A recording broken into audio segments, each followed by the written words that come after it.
if you looked at the FY20 full tax revenue which came in the budget, it is very clear if you compare it to the April, January numbers, that we are going to collect at least 1.5 to 2 lakh crore more than what was said in the budget. Likewise, if you looked at the expenditure as well, chances are we are going to spend less than what the RE FY20, which was there in the budget, indicated. It indicated that we will spend about 34 lakh crore.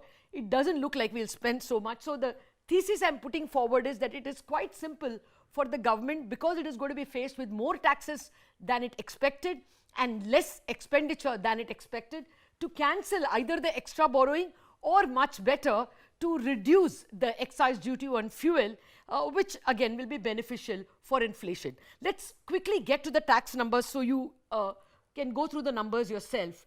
See, April-Jan numbers is what we got on Friday. That is 15.15 lakh crore. If you compare it to April-Jan last year, it is down by only 1%. Okay, and then let's go to what was the total expected. If you look at the budget numbers, they are expecting for the full year that we will collect 19 lakh crore. Okay, of that 15.15 is already collected. Now, how much will you get in February and March? February and March, you only need 3.85 lakh crore. Then you will get to the budget number of 19. But how much do you normally collect in February and March? Last year we collected 4.79 lakh crore.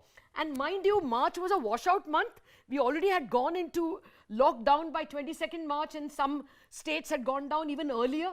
So this year, if we go with the current pace of collection of revenue, tax revenues have been growing. If you only take the tax revenue of Feb-March, even if we take it flat, 4.79 lakh crore like last year, even then we will overshoot the budget tax collection by about 1 lakh crore. And why should it be flat? We are a much better growing economy now than last March. So let us assume, look at the October, November, December, January numbers, tax collection. Those 4 months when economic activity picked up, the tax collections are 27, actually 29% higher than what they were in the same 4 months last year. If you only take January, we are 20% higher than what we collected last year. So there is a very good chance that in FY20, our revenue is going to overshoot by at least 1.8 lakh crore. I mean, that's handsome. 1.8 lakh crore tax revenue is more than you thought. It is so easy to cancel off that extra 80,000 crore. Okay, non-tax revenues, as of January, we were short by 60,000 crore. But we still have Feb and March to count. Maybe we will collect that amount of money. Spectrum auctions are underway. Even if you have to deduct that 60,000 crore, even then you have about 1.2 lakh crore extra. So it's very easy to cancel this extra 80,000 crore borrowing that the government announced. Alternatively, reduce the excise duty on fuel. Even for those 2 months, if you do that, you're not going to lose a great deal, but the RBI requests that if you can bring it down, it'll be easier to meet CPI targets. It'll bring down bond yields. That's such a big help for the entire economy.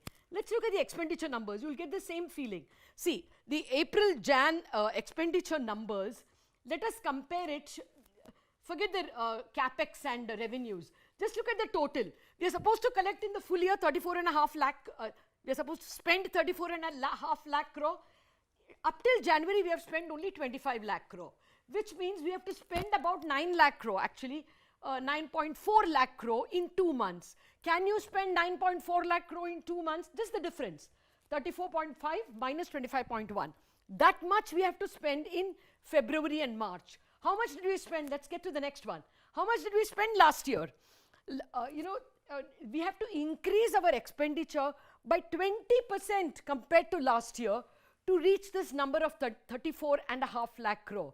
That's not easy. The government can't suddenly spend 20% more. Last year, Feb and March, they spent 7.74.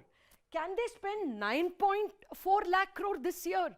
It's a little difficult because government expenditures have to go through several layers, and therefore, let us take what they have spent so far. April to Jan, expenditure is up by 11%. Let us assume they will do 11% more in March and Feb as well. Even then, they will save 80,000 crore. So, okay, maybe they will have vaccines or whatever, but in spite of it, the chances are both on the expenditure front and on the revenue front the government is likely to have more money than at least what the FY20 RE budget numbers indicated. Very easy for them to either cut fuel taxes a bit or cancel the borrowing. You know how many beneficiaries there are? Government itself is a beneficiary. It will, you know, have lower bond interest to pay on bonds. Banks are a beneficiary. If bond prices rise, their market gains are there or losses are less. Third, you and I, borrowers, are borrowing at a lower cost. Economy will get a lift up. So it looks like there could be good news if the government intends to think in this direction.